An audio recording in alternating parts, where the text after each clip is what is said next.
If you loved the 600i but felt the ship was just too big for you, or you liked the endurance of the Freelancer Dur but felt the interior was akin to a cigar tube, then perhaps the 400i is going to be of interest. Because what CIG have delivered here feels like it straddles both ships, delivering what's possibly the slickest vehicle they've produced to date.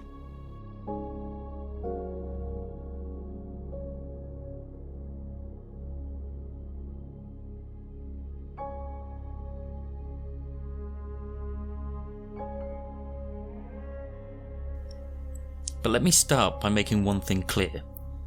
This ship is classed as luxury exploration. If that's what you're after, it could serve you well. But if you try to make this your daily driver for everything from box missions to bounty hunting, I think you're going to struggle. I'll explain as I go along. Here we are in the bridge room. One pilot and two co-pilot seats surrounded by a huge letterbox style glass cockpit window. Me, I love it. But for some, it's not to their taste.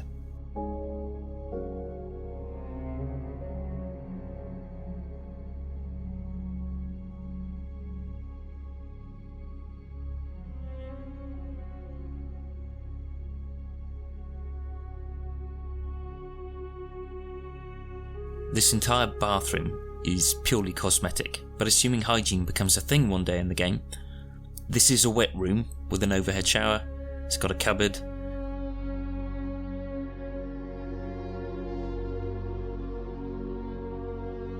and a button activated toilet. Just don't press that button whilst you're seated.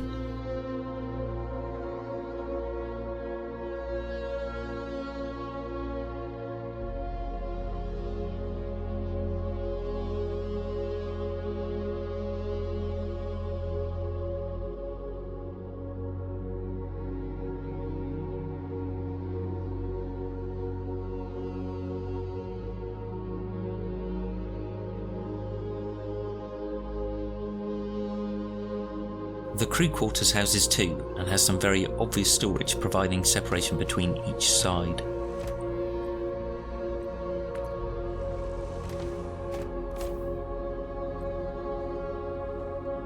It also has storage under the bed, you know, for storing your magazine collection. Or something. We also have windows to the outside, which is something when you spent the last 6 months flying around in a Mercury Star Runner.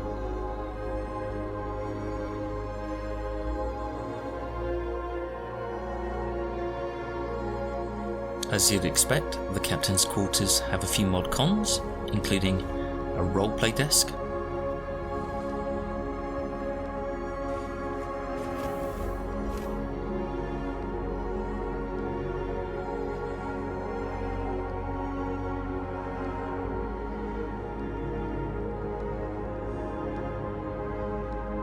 and it actually has functional drawers, perhaps for storing, I don't know, Ranter Down collection.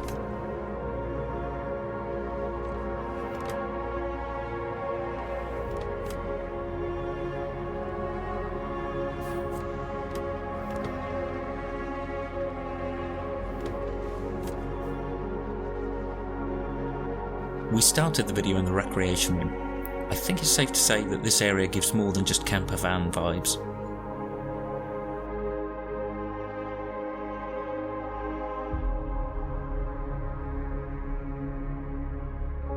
Parallel to the lift shaft we have an emergency ladder, but the lift itself is seriously quick anyway. Maybe there could have been a gate here to stop people falling down lift shafts. On the technical deck, we've got climate-controlled component rooms. I gotta admit, I like the way that the chilled air falls from above. Right now though, this is entirely cosmetic.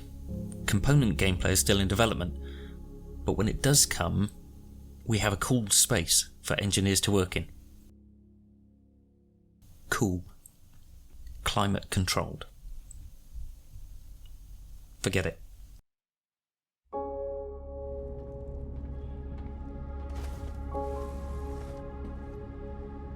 The cargo bay supports a maximum of 42 SEU if you don't load the vehicle into that space.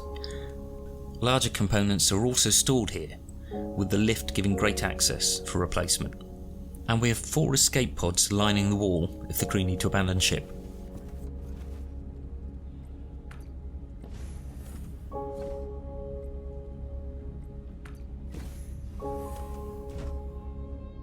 The lift itself has external controls on the door panel, as well as on the beam of the lift itself, so you don't have to be on the lift to lower it or raise it.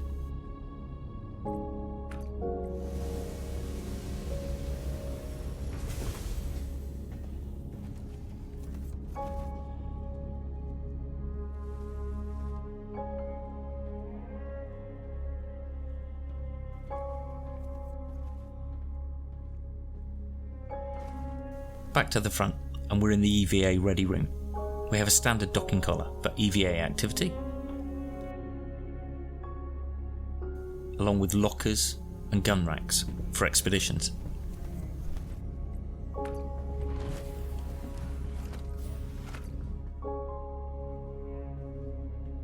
That gun there persisted a bed logout, by the way. I never take my gun to bed. And a stairwell entrance which is currently retracted.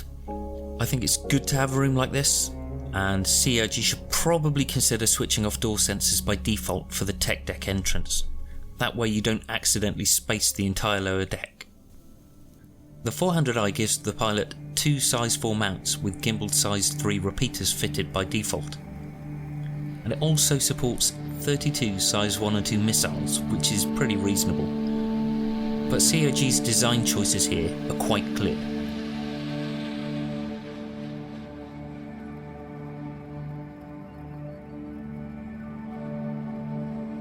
With 2 dual size 3 repeater turrets on the rear, this ship is supposed to run from trouble, not towards it. These turrets are operated remotely from the co-pilot seats on the bridge. The turrets do have reasonable coverage, but they won't converge with pilot-controlled weapons on the front. It's very much a defensive setup. It is not offensive. This makes sense to me, especially as the ship flies at well over 1,200 meters a second. But for people who see the game through the lens of combat, I suspect there's going to be some frustration here. Everything said and done, the firepower is a little like the Mercury Star Runner, but with slightly less coverage. It has bigger shields, this ship having a size 3 shield, and it also has more missiles. I thought it worth pointing out here that the external ship lights actually work, straight off the bat.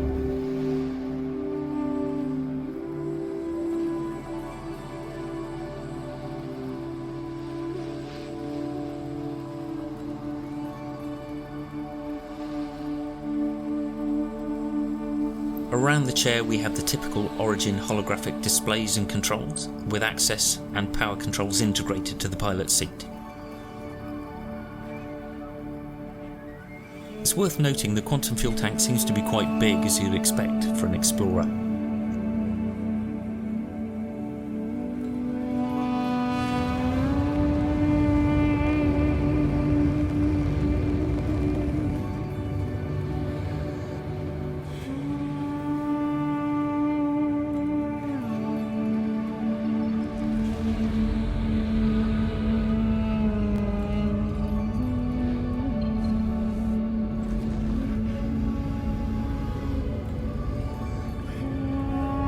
Testing, the ship's signature comes in at around 10 to 12,000 meters, which is not too bad for a ship of this size.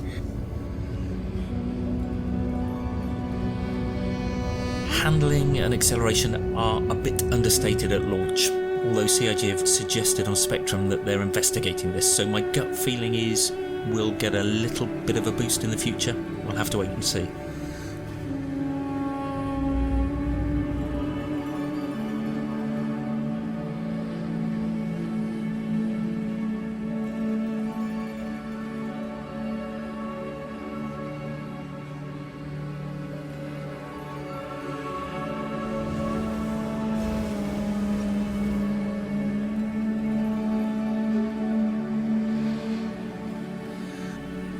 If you're out on your travels and you happen to hit a 30k, the recovery times for that are on screen now.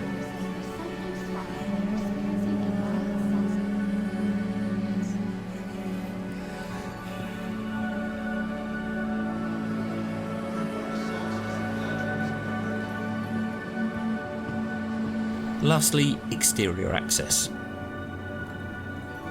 As you'd expect, the cargo deck can be cooled and sent by a button on the hull. For vehicles, it seems that the maximum size you can fit is a Cyclone, but I have heard that not all Cyclones will fit here. The AA version in particular is too high, as is the Rock, surprisingly. But then again, this isn't a military or an industrial ship.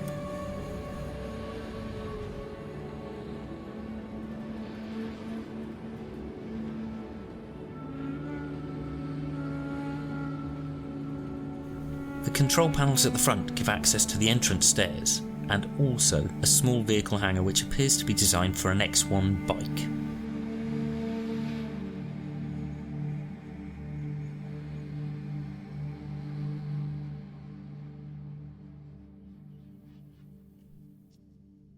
And that's it, that's my tour. I hope it's given you some insight and just a few opinions about the ship and its purpose. If you have any views on this craft, on the 400i, whether you think it hits the right spot or not, feel free to comment below.